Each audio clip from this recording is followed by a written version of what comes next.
पाठ का नाम है महात्मा गांधी के प्रति समकालीन दृष्टिकोण। महात्मा गांधी के प्रति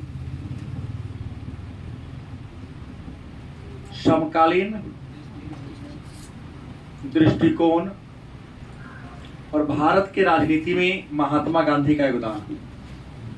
इस क्रम में कल के क्लास में हम लोगों ने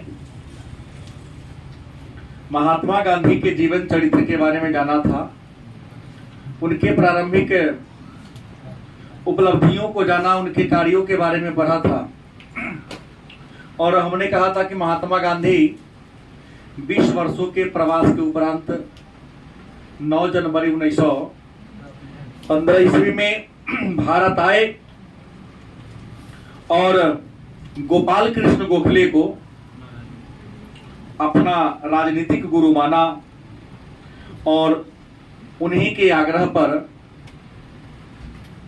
भारत के विभिन्न राज्यों का दौरा किया था। खास करके महात्मा गांधी बिहार का दौरा विशेष रूप से किया था और महात्मा गांधी को बिहार में लाने का श्रेय चंपारण के किसान थे राजकुमार शुक्ल, उनको दिया जाता है। उनके आग्रह पर ही, उनके रिक्वेस्ट पर ही महात्मा गांधी चंपारण की भूमि पर प्रवेश किया। तो हम सबसे पहले आज के क्लास में चर्चा करेंगे चंपारण सत्याग्रह। और चंपारण सत्याग्रह अप्रैल 1917 ईस्वी में हुआ था और चंपारण सत्याग्रह यह क्षेत्रीय आंदोलन था। कैसा आंदोलन था? क्षेत्रीय आंदोलन। यह किसान आंदोलन था।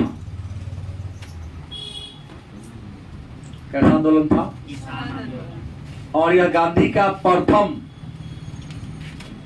सविनय अवज्ञा।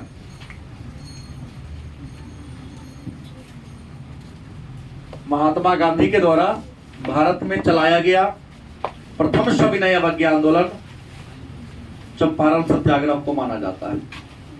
हम लोग जानेंगे कि चंपारण सत्याग्रह क्यों हुआ, इसका रीजन क्या था।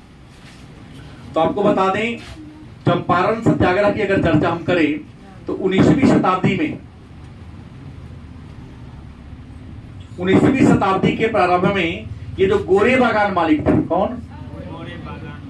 गोरे बागान मालिक चंपारण के किसानों के साथ एक अनुबंध कराया था। अनुबंध मतलब एग्रीमेंट, जिसको आप लोग कहते हैं, एग्रीमेंट करवा लिया था।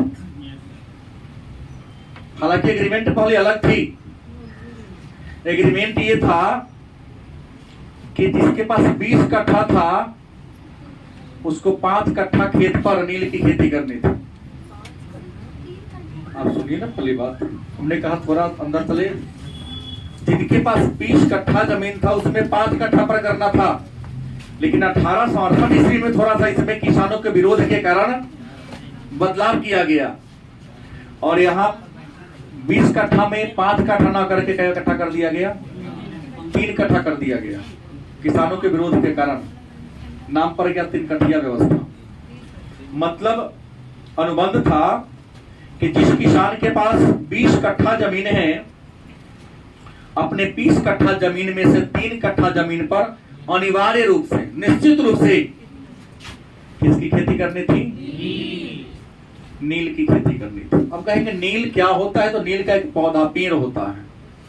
पौधा कहिए, पेड़ मत कहिए उसको। भिंडी के पेड़ के जैसा। और भिंडी के पौधा से तो भिंडी निकलता है, लेकिन वहां फल निकलता है। उस फल को पकने पर नील निकलता है। उसको पानी में रखो तो नीला कलर आएगा। उसका प्रयोग पहले के समय में कपड़ा को रंगने में किया जाता था।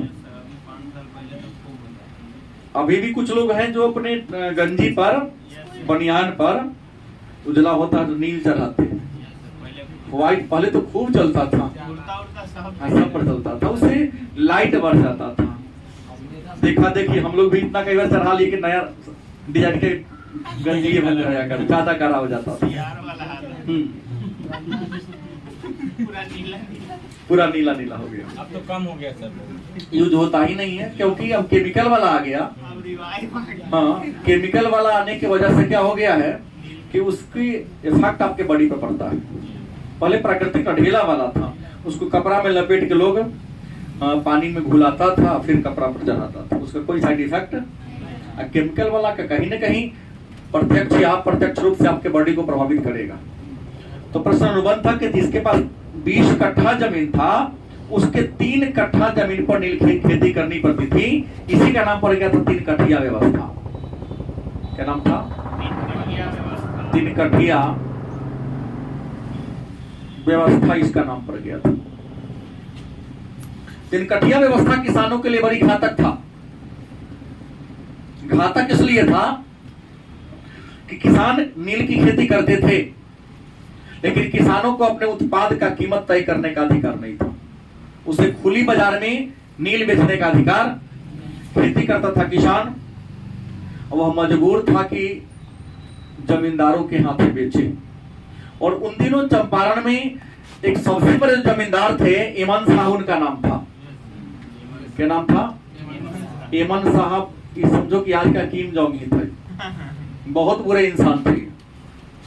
तूती बोलती थी इनकी। सुबह अगर इनका टांगा निकला,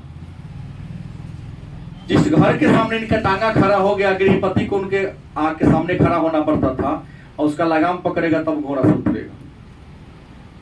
वो जा रहा है, बच्चा सड़क पर लेटा हुआ है, खेल रहा है, तो बच्चा को पार करने के लिए उसकी टांगा रुकती नहीं थी, चढ़ा के चल जाता। दिन भर में 1-2 घर जला देना, 1-2 आदमी को अपने टांगा कैसे कुचल देना, उनके लिए दिनचर्या था, कोई बड़ी बात नहीं थी।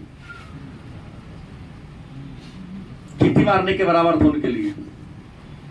एमन साहब का शिकार हमारे गांधी जी भी हुए थे। राजकुमार शुक्ल के कहने पर गांधी जी को चंपारण कौन लाया? राजकुमार शुक्ल। राजकुमार शुक्ल के आग्रह पर गांधी जी चंपारण में आए। हालांकि गांधी जब चंपारण में आए तो चंपारण के जिला कलेक्टर ने गांधी को चंपारण में घुसने से मना कर दिया, तो रोक लगवा दिया था, नहीं आपको चंपारण में आना नहीं है, क्योंकि आप जहां जाते हैं वहां उपद्रव मच जाता है। आप आएंगे तो हमको चैन में रगड़ा जाएगा, इसलिए आप नहीं आओ। लेकिन गांधी क्या था, उस कलेक्टर को अपनी औकात की पता नहीं थी कि मैं किसे रोक रहा हूं। बिहार की भूमि पे बोली। अभी बिहार की भूमि पर तुरंत गांधी जी उस समय गवर्नर को लेटर लिख दिए, पत्र मैसेज किए कि आपका एक मुलाजिम है जो हमें हमारी मिट्टी में घुसने नहीं दे रहा है, धरती पर घुसने नहीं दे रहा है। गवर्नर ने तुरंत चंपारण के जिला कलेक्टर को आदेश दिया कि गांधी के काम में हस्तक्षेप मत करो, जो कहता है वो करो। कलेक्टर खुद समझ में आ गया, एक बुरा से डर काहे रहा है गवर्नर साहब। उसे क्या पता था कि जिस समय चंपारण सत्याग्रह चला रहे थे वो समय इंग्लैंड प्रथम विश्व युद्ध में फंसा हुआ था। प्रथम विश्व युद्ध 1914 से 18 तक चला था। बोअर युद्ध दक्षिण अफ्रीका में हुआ था, जहां गांधी ने अंग्रेजों का हेल्प किया था। वहां उनको बोअर युद्ध पदक का सम्मान भी मिला था। गांधी जी यहाँ आए, लड़ाई में अंग्रेजों की स्थिति गड़बड़ थी, खराब थी। गांधी को रिक्वेस्ट किया था अंग्रेज गवर्नर ने कि आप एक बार भारत के नौजवानों से कहिए कि वो सेना में भर्ती होकर हमारी क्या करे, मदद करे। अगर हम युद्ध में जीत जाते हैं तो भारतीयों को कुछ सुविधा या विशेष अधिकार अवश्य प्रदान करेंगे।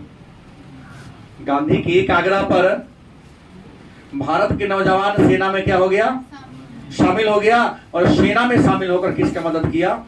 अंग्रेजों का मदद किया, इंग्लैंड का मदद किया प्रथम विश्व युद्ध में। इसलिए गांधी को कुछ लोगों ने भर्ती करने वाला सेना में भर्ती करने वाला एजेंट कह दिया।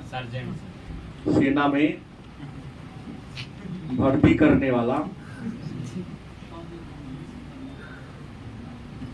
सर्जेंट नहीं, कमेंट में कहा, मजाक में कहा, गांधी जी का मौखौल उड़ाया। गांधी को लगा कि गांधी विश्वास करते थे कि जिस पैर के नीचे गर्दन दबी हो उस पैर को सहलाना श्रेयकर है नहीं, क्योंकि अगर टॉर्चर करेंगे, बिठुआ काटेंगे, चीटी काटेंगे तो और कुचल देगा जोर से। पैर सहलाएंगे, अच्छा लगेगा तो पैर को क्या करेगा। गांधी को लगा कि इसका हम हेल्प करेंगे, इसको फायदा होगा तो हमारे देश को क्या कर देगा, मुक्त कर देगा। क्योंकि इंसान सामने वाला को उसी नजरिए से देखता है जैसा वो खुद होता है, क्योंकि चोर को सब चोर दिखाई देता है, अच्छे लोगों को सब अच्छा दिखाई देता है। और है ना, तुलसीदास ने लिखा है ना कि जाकी रही भावना जैसी, अब प्रभु मूरत मिलही दिन तैसी। तुम जिस विचारधारा के हो सामने वाला भी तुमको उसी विचारधारा की दिखाई देगी या देगा। सेना में भर्ती करने वाला एजेंट कहा तो गांधी ने तो यहाँ हेल्प किया था और डीएम साहब यहाँ रोक दिए, तो गवर्नर ने डीएम को कहा कि नहीं, गांधी जो कहता है वो करो। तो गांधी का भी दबाव था, गवर्नर का भी दबाव था, तो यहां पर एक आयोग बन गया, चंपारण ग्रिगेरियन कमेटी। कौन कमेटी बना? चंपारण ग्रिगेरियन कमेटी बन गया। और चंपारण ग्रिगेरियन जो कमेटी थी, इसमें कुछ अंग्रेज भी थे, 2-3 पदाधिकारी, महात्मा गांधी, राजेंद्र बाबू, धरणीधर सिंह, बृजकिशोर प्रसाद सिंह, राजेंद्र प्रसाद, राजकुमार शुक्ल तो थे ही, ये सारे लोग इसमें मेंबर बने। और गांव गांव में दौरा किया और दौरा करके किसानों को क्या लिया, जायजा लिया। पता चला कि किसान 3 कठिया व्यवस्था से या जो अनुबंध करा लिया था, जो एग्रीमेंट करा लिया था, उस एग्रीमेंट से क्या होना चाहते थे, मुक्ति होना चाहते थे। क्यों? क्योंकि उनके उपज का उचित मूल्य नहीं मिलता था, कर्ज के बोझ में वो दबे हुए थे, लगान का दर क्या था, ऊंचा था। किसानों के मन में था कि अपने हिसाब से सब काम करेंगे तो मेरा कर्ज भी सधेगा, लगान भी समय पर क्या होगा, दियाता रहेगा या शतता रहेगा। इसी बीच में 1908 ईस्वी की बात कर दें, 1908 में जर्मनी में, कहा, कृत्रिम नील बन गया था। क्या थी? जर्मनी में कृत्रिम नील, वही उजाला वगैरह और रोनिविरू जैसा कृत्रिम नील बन गया, केमिकल वाला नील बन गया। इसे इंडिया का नील की डिमांड और क्या हो गया था, घट गया था, डिमांड था ही नहीं। किसान को और घाटा हो रहा था, किसान इसे मुक्ति पाना चाहते थे। गांधी हालांकि चंपारण में आए तो सब बात को जाना, कहा कि नहीं तो बात ज्यादा गंभीर है, 1-2 आदमी के प्रमाण दे देने पर हम आंदोलन कर देंगे, चलने वाला नहीं है। गांधी कहे कि हमको तो यहाँ रहना पड़ेगा, बिना रहे काम चलने वाला में से नहीं है, लेकिन यहाँ रहने के लिए कोई घर में जगह देगा तब ना। किसकी मजाल है कि हेमंत साहब के डर से अपना घर में जगह दे दे। मठ के मोहन जी थे, महुआ के पेड़ के बगल में जमीन खाली था, कहीं जाइए झोपड़ी में रहिएगा। हेमंत साहब को पता चला, या झोपड़ी को जला दिया। गांधी जी खुद निकले, बढ़िया किया, जला दिया। हम तो उसके औकात जानेंगे, नेताओं का औकात है। मोहन जी कहे आइए हमारे रूम में रहिएगा, खपरा वाला घर था, अब कुछ झोपड़ी से खपरा वाला घर में रहने लगे। चूंकि गांधी जी आए थे, बाहर के थे, गवर्नर का दबाव था, जिला कलेक्टर का सुरक्षा था, अब गांधी को कोई बाल बाका बिगाड़ सकता नहीं था। आई तो विचरण करते थे, गांव गांव घूमते थे, जो किसान कहता उसको नोट करते। 5 गवाह था, 2 अंग्रेजों था, यो गवाह के सब नोट कर लेते। हेमंत साहब चाल चल दिया, बुढ़वा के निपटा दो न रहेगा न चंपारण की ग्रिगेरियन कमेटी चलेगी। अब निपटाएगा कौन भाई? हमारा तो मेहमान है, क्या जी, हम तो मेजबान है, तो मेहमान है, हम निपटाएंगे तो काम करवा रहेगा।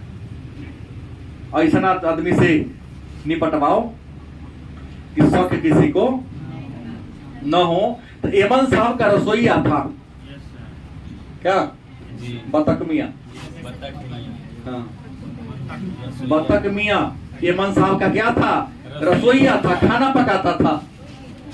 इतना क्रूर था कि बतख मियां को आदेश दिया कि आज गांधी को निपटा दो, जोर खिया के।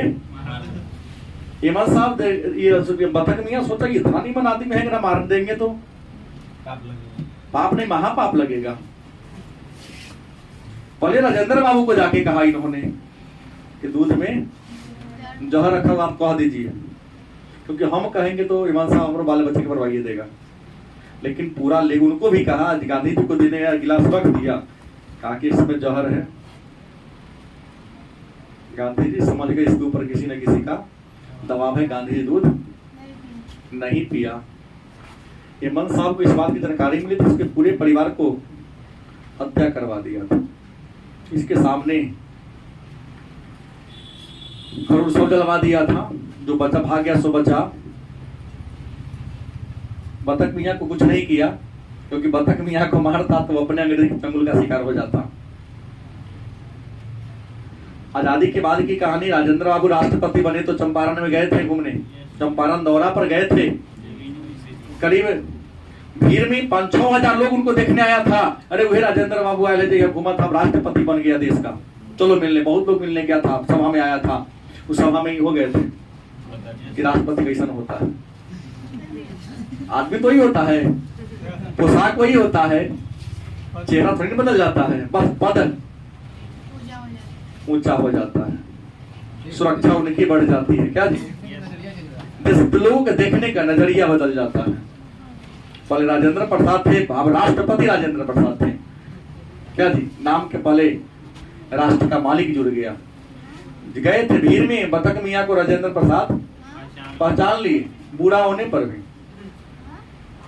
बात समझ गए? 30-35 साल के बाद पहचान लिए, भीड़ में से आवाज दिया, बुलाया गया इनको। लिखता है कि वहां के जिला कलेक्टर को कहा था कि इनको जीवन जितना फैसिलिटी सब दो इनको। लगभग 47-48 बीघा जमीन दिवाया था, पूरा घर बनवा दिया था।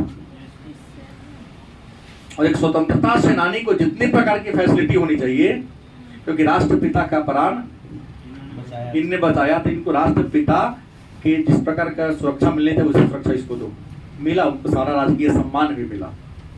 फिर इस बात पे यही गौर किया जाए। गांधी जी घूम रहे थे तो घूमने के क्रम में देखा कि लोग खौफ में है। क्या है? डर में है। डर किसका था? तो हेमंत साहब का। अगर हम गवाही देंगे हमारा ना कहले है तो हेमंत साहब कल हमको। गांधी ने कहा कि नहीं, जहां लोगों के मन में इस प्रकार का डर हो वहां आजादी के लड़ाई लड़ना संभव नहीं है। तो गांधी ने हेमंत साहब के प्रति लोगों के मन में जो भय था, उस भय को दूर करने के लिए गांधी ने कहा कि सबसे पहले हमको शिक्षित करना होगा, क्योंकि शिक्षा वह हथियार है जिसके आगे सारे हथियार क्या है? फेल हो जाते, नतमस्तक हो जाते हैं। गांधी ने देखा कि चंपारण के किसानों में सब कुछ है, लेकिन अंदर क्या बैठा हुआ है? भय, जिसको डर कहते वही बैठा हुआ है।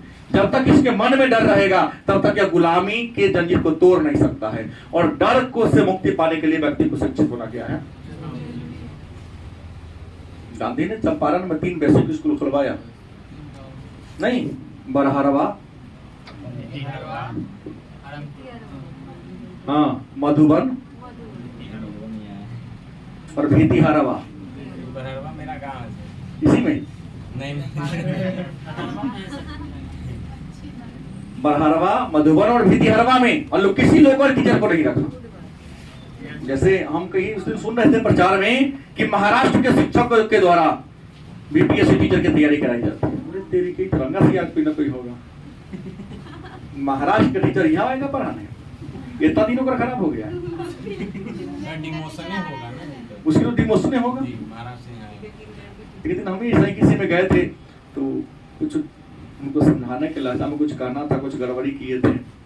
अब शिक्षक के तरह रही, सर हमारी काबिलियत है, मैं कोटा से पढ़ा गया हूँ। सर आपके इसमें बुजुर्गदाह कौन होगा कि जो कोटा में पढ़ाएगा सीता नहीं पढ़ाने आएगा? 1000 कम देगा, हम कहेंगे दिल्ली में, तो मैं दिल्ली में जाकर रहूंगा। गलत सही?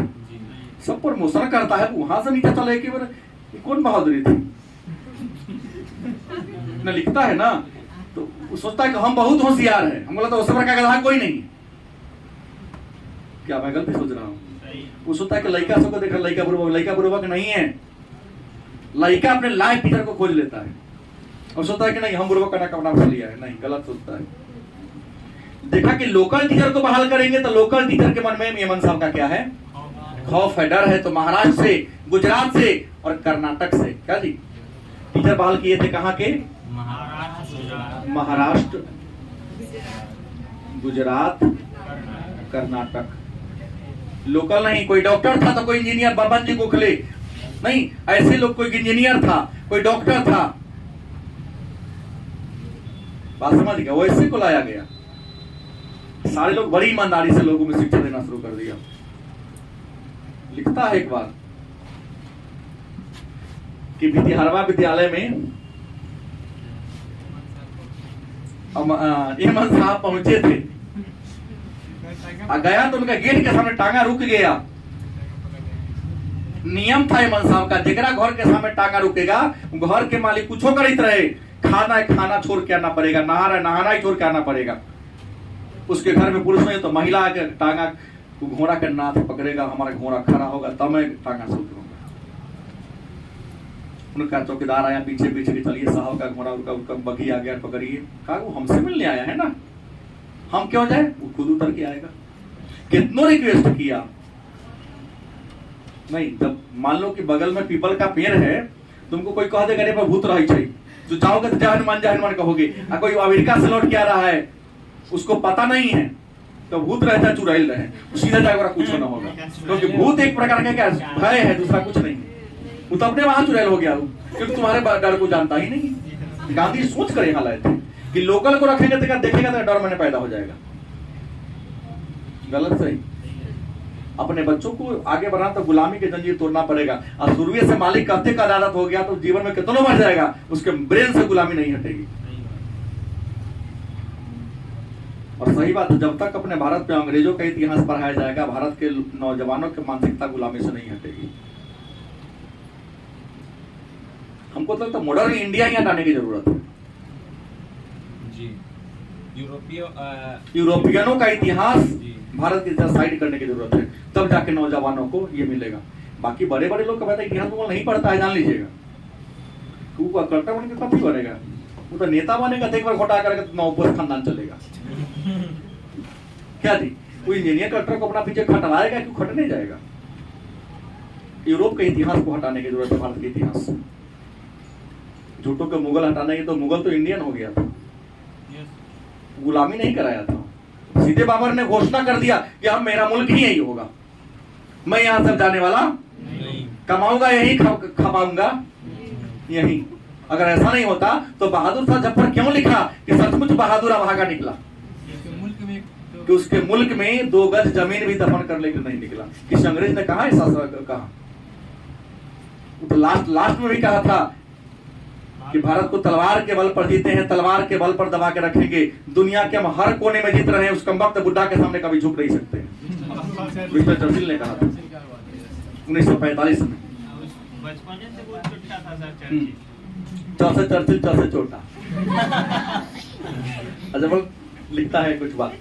हमने कहा बाहर के लाए, एमन साहब का नथ को नहीं पकड़ा गया। एमन साहब को लगा कि हमारा प्रति लोगों का डर क्या हो गया है। सही बोला ना?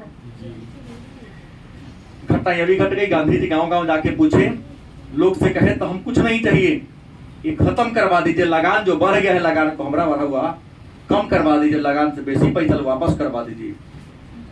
गांधी जी सारा रिपोर्ट डीएम साहब को दिए, जो नीलहे जमींदार थे उनको बैठाए, मीटिंग कराए, कहा कि सारा बात इतना आया है आपके प्रति, या तो ले दे के यहाँ पर खत्म कीजिए मामला, रफा दफा कीजिए, और ना करिएगा तो हम तो ये है रोड पर बैठेंगे। अफ्रीका में तहलका मार जाके चंपारण की बारी है। पहले तो नहीं माना, देखा कि बुरा क्या कर लेगा, ये 4 गो जवान लेके आकर 5 गो पुलिस लेके आकर भगा देंगे। गांधी जी बैठ गए। गांधी के पीछे पीछे सारा किसान, क्योंकि शिक्षा इंसान के अंदर से भय खत्म, डर खत्म कर देता है। देखा कबीर धीरे धीरे क्या हो रहा है, बढ़ते जा रहा है। कार्यकर्ता दिन हो रात हो वर्षा हो लगातार बढ़ती जा रही है। नीलहे भी झुके, अंग्रेज पदाधिकारी भी गांधी के सामने क्या हुआ, झुके नहीं। उनको झुकने के लिए प्रथम विश्व मजबूर कर रहा था। गवर्नर के मन में डर था कि जिसकी एक आवाज पर सारा नौजवान सेना बन सकता है, सीमा पर बंदूक फेंक के वापस आ सकता है। या उल्टो उसको हाँ उल्टो उसको ठोकी हो सकता है, कहेगा जय जर्मनी। जय जर्मनी कर दो, झुका है यहाँ। और इसमें गांधी को जीत हुआ, जितना लिया था लगान उसका 25% क्या कर दिया, वापस कर दिया। अनुबंध जो तिनकठिया व्यवस्था वाला था उसे क्या कर दिया, समाप्त कर दिया। और समझ गए, चंपारण की भूमि पर यह या भारत की भूमि पर गांधी जी की पहली विजय थी, इसलिए इसको कहते हैं कि भारत में गांधी जी का प्रथम सविनय, लाठी नहीं चलाए ना, सविनय, विनय के साथ अवज्ञा, आपके बात को नहीं माने लेकिन हाथ जोड़ के रिक्वेस्ट करके। बीपीएस में पूछा था, मैक्सिमम लोग आउट ऑफ रेंज थे, 1930 मान के आया गांधी जी का पहला सविनय अवज्ञा आंदोलन। सविनय अवज्ञा का मतलब क्या, विनय के साथ तुम्हारे बात को नहीं मानेंगे हम। चंपारण था ना, गांधी लाठी उठाए नहीं उठाए। एक बार के बीपीएससी का ये प्रश्न है, हालांकि 17 तक कितना बार पूछ दिया गया है, आप पिछले बार के बीपीएससी का बतख मियां प्रश्न और 7वीं शायद इसी बार 7वीं में पूछा था कि गांधी जी की प्राण किसने बचाई, इस बार का प्रश्न है। चंपारण सत्याग्रह, तो सत्याग्रह में भी छुपा है ना सर आग्रह, मतलब सत्य के लिए आग्रह करना, रिक्वेस्ट करना। अब इसी दौरान एक और आंदोलन के बारे में चर्चा करेंगे, क्षेत्रीय आंदोलन ही होगी। दूसरा जो आंदोलन हम लोग पढ़ने वाले हैं वह है अहमदाबाद श्रमिक आंदोलन। क्या है, अहमदाबाद श्रमिक आंदोलन। अहमदाबाद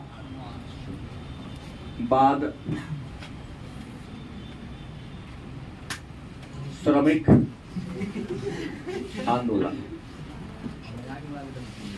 अहमदाबाद, आप जान लीजिए अहमदाबाद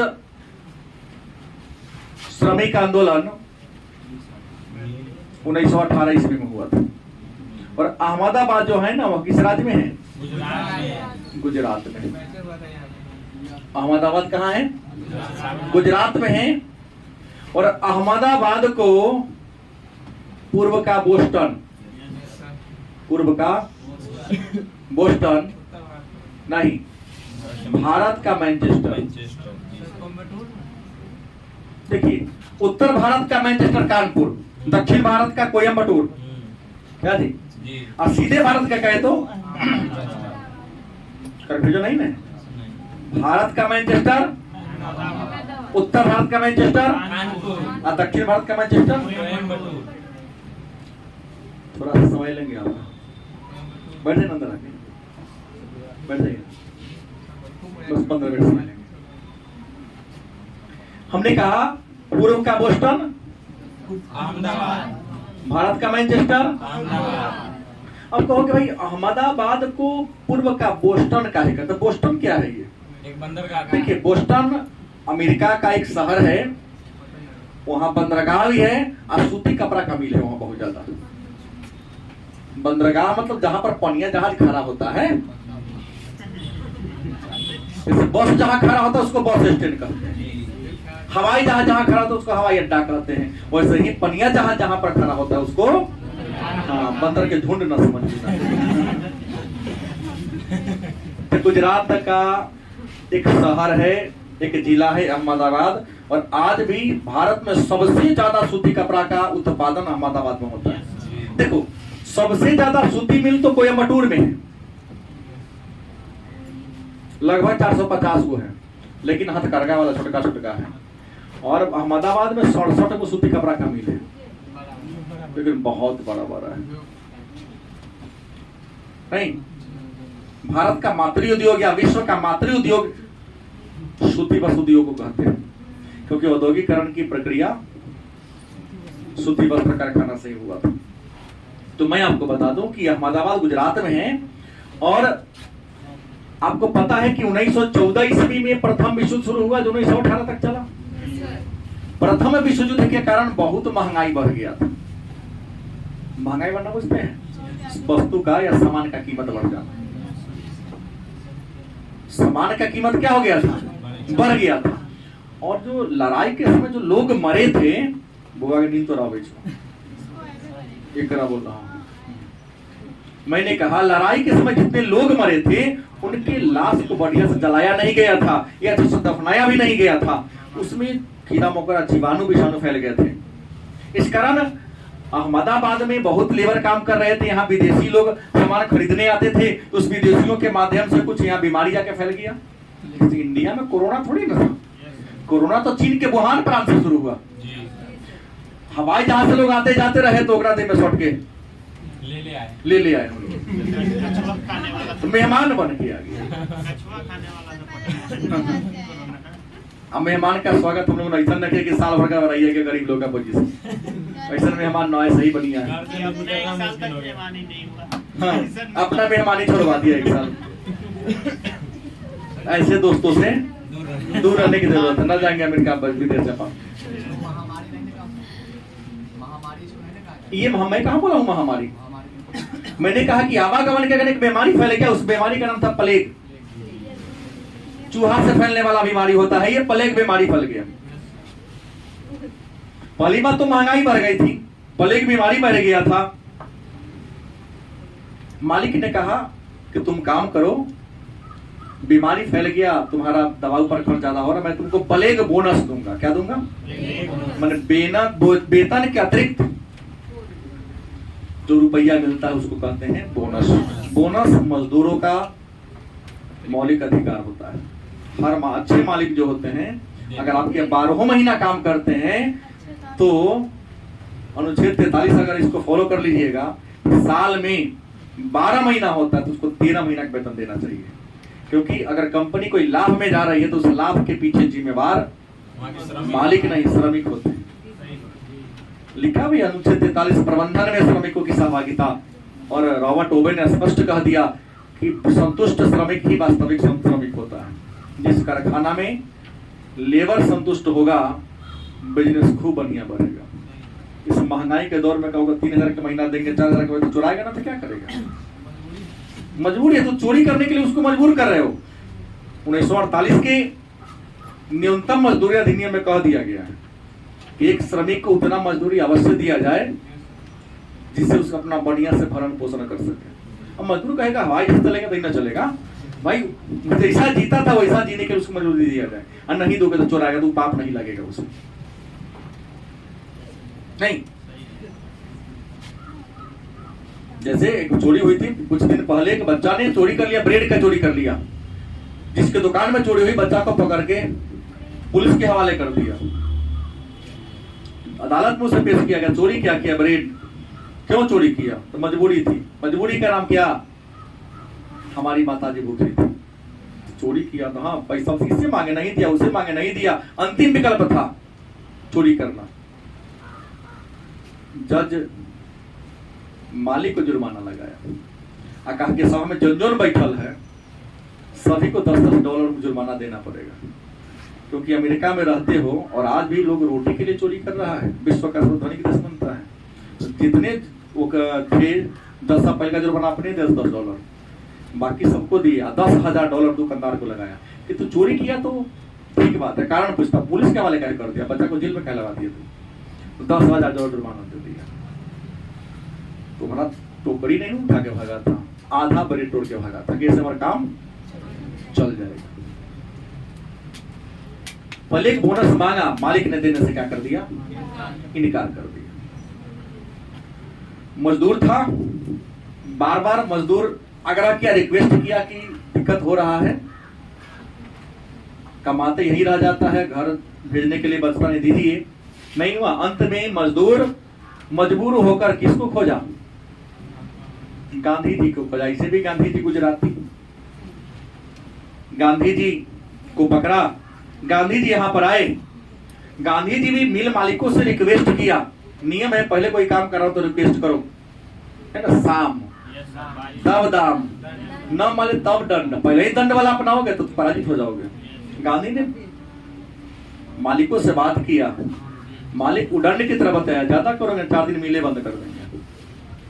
गांधी कहा कि बात नहीं मानोगे तो मैं यहाँ अनशन शुरू करूंगा। क्या करूंगा? गांधी जी का इंडिया में पहला अनशन अहमदाबाद श्रमिक आंदोलन के समय 1900, मैंने भूखे प्यासे बैठेंगे यहाँ। और तब तक बैठे बोले मर न जाए। तीसरा का दिन तो बैठे हुए, चौथा दिन उपायो नहीं लगा दिन। तीसरा का दिन शुरुआते हुआ, सारा मिल मालिक गांधी जी के चरण के सामने गिरा। कंपनी बंद होती है तो मजदूर से कई हजार गुना ज्यादा नुकसान मालिक को होता है। मजदूर का डिमांड उसके घर का होता है, क्योंकि कार्ल मार्क्स ने कहा था मजदूरों के पास खोने के लिए अपने बेरियों के सिवाय कुछ भी नहीं, लेकिन मालिक के पास खोने के लिए, वो मालिकों के कोनो मालिक है जो ऑर्डर दिया है नहीं देगा तो स्टैंडर्ड किस्म का, हाइब्रिड किस्म का गाली देता है। क्या जी, तुमको ऑर्डर दिया है, थोड़ा सा भारी आदमी हो, गलत बोला हो, और तुम उसको नहीं दोगे तो तुम्हारा पार्टी चेंज कर लेगा, दूसरे के यहाँ चला जाएगा, और दूसरे के यहाँ जाएगा तुम्हारा सारा पार्टी छोड़ देगा। जैसे सीधा उदाहरण है, एक आदमी बैंक में से पैसा निकाले चलेगा, 10 आदमी निकाले तो, और सारा कंज्यूमर के यहाँ पैसा देता बैंक पे, सारा पार्टी छोड़ देगा कंपनी को, तो कंपनी क्या हो जाएगा? दिवालिया हो जाएगा, बुड़ जाएगा ना। कंडीशन यहां पर आ गया, सारा मिल मालिक गांधी के सामने झुका। तीसरा का दिन गांधी ने कहा तो भाई वेतन बढ़ाओ तब चलेगा। मजदूर कहा कि नहीं, डेढ़ा भरना चाहिए। मालिक सब कहा कि थोड़ा आप राहत कीजिए, तो हम लोग बर्बाद हो जाएंगे, हम दबे हुए हैं। तो गांधी ने कहा कि देखो ना, तुम्हारा 50 चलेगा ना, इसका 20 चलेगा, बीच का रास्ता अपनाओ। 50 प्लस 25 कितना होता है? 75 अधिया करना दो, 35% बोनस देना का कर दिया, सकार लिया। और जैसे 35% बोनस दिया, आंदोलन क्या होता है? मजदूर कह रहा था मालिक 25% बढ़ा देते हैं, मजदूर कह रहा था नहीं 50% बढ़ाएंगे। गांधी जी पंच बने, दोनों को जोड़ कर दूसरे क्या करो, दो पार्टी है, एक मालिक पार्टी एक मजदूर पार्टी, तो 35% बोनस देना न्यायपूर्ण बात हो गई। गांधी जी यह भी क्या हो गए, सफल हो गए। इसी दरमियान गुजरात में एक और घटना घट गई। गुजरात के अहमदाबाद जिला में एक गांव प्रखंड है खेरा। गुजरात के अहमदाबाद प्रखंड में ही गांव जिला में एक गांव है खेरा, और खेरा में भी 1918 की कहानी है। ठीक है ना, 13 तारीख से बिहार में मानसून प्रवेश करने वाली है। मौसम का मिजाज केवल है, मानसून का जो सब फायदा उठाता है उसका तो हमेशा मानसून रहता है नेता। हाँ, नेता का तो सालों भर कहावत है, नरा के जगले की सुध लेगी। उसके लिए मानसून सही ना? शीतकालीन उसके लिए मानसून हो तब, ग्रीष्मकालीन हो तब, शीतकालीन हो तब, बजट सत्र हो तब, सब बराबर है। 3 रुपये चाय बिकना है इस महंगाई के दौर में। हमने कहा खेरा में जो आंदोलन था, या किसानों का आंदोलन था, किसका? खरीफ का महोत्सव था, किसका? अच्छा, फसल की कई ऋतु है? क्योंकि पापा किसान है, हाथ उठाओ। किनके पापा जी किसान हैं? राहुल यादव जी, चप्पल जूता वाला के बेटी एक किसान। खराब हुआ। कितने फसल की ऋतु में है? मुखिया जी का नंबर है, फोन करूंगा। बोलिए। फसल की 3 ऋतुएं हैं, बढ़ जाइए।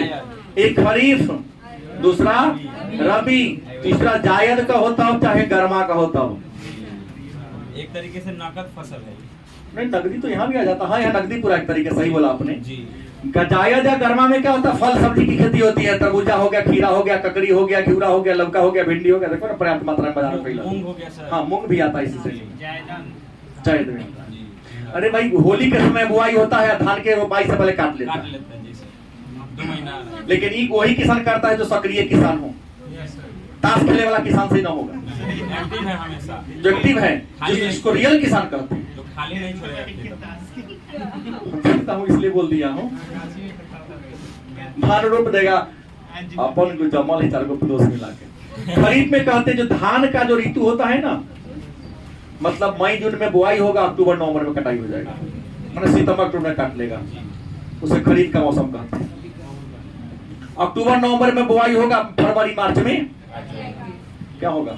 रबी होगा। और रबी का प्रधान जो है वह गेहूं। तो खरीफ का मौसम था। मानसून के शुरुआत में लोगों ने अपने खेत में क्या लगा दिया? धान का पौधा लगा दिया। पंडित जी तो पहले कहे थे कि साल जीवन उजरे उजरे रहे वाला है, खूब वर्षा होगा। लोगों ने यहाँ गाते अपने खेत में धान का पौधा क्या कर दिया, लगा दिया, लेकिन वर्षा हुआ ही नहीं। बात वही उजरे उजरे रह गया। पानी भी उजला होता है, सुखार भी उजला ही होता है। मानसून फेल हो गया। एक तरफ मानसून फेल हुआ और दूसरी ओर लगान क्या कर दिया, बढ़ा दिया। सरकार कहा कि हम लड़ाई लड़े हैं, प्रथम विश्व युद्ध बहुत खर्चा हो गया। खर्चा कौन देगा, तुम ही लोग ना देगा। ठीक है, क्या बढ़ा दो। चुनाव के समय पैसा लेके जब लोग खुश होते हैं, नेता सबका खुश होने की जरूरत नहीं है। चुनाव के बाद महंगाई आएगी, वो सब तोरे से वसूलेगा, हम वो देंगे नहीं लेते तक टैक्सवा दोगे ना। पापा से पूछना कि ना ये साल 10 नंबर का खरीदे तो 150 रुपए ले, भी कहते सर 170 रुपया से कम ना लेंगे।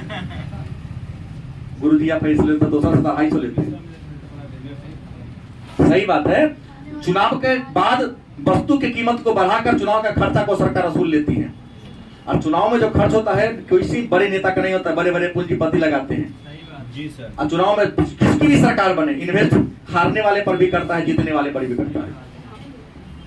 जौन जीतेगा सरकार में तो आएगा ना, तो इन्वेस्ट कैले है अडानी अंबानी, तो जो भी आएगा, चाहे राहुल जी आए चाहे मोदी जी आए, पहला उसको फायदा के लिए प्रोजेक्ट लाएंगे। ना लाएंगे तो अगला चुनाव अपना खर्चा से लड़ना पड़ेगा। दोनों जेब में दोनों को रखो। हाँ, दोनों जेब में दोनों को। सीरियल बात ये है, सत्ता कोई और चलाता है लेकिन बागडोर किसी और के हाथ में, और वो बागडोर पूंजीपति के हाथ में। ये अटल सत्ता सच्चाई है, काट नहीं कोई सकता है। पर्दा पर कोई और होता है, पर्दा के पीछे कोई।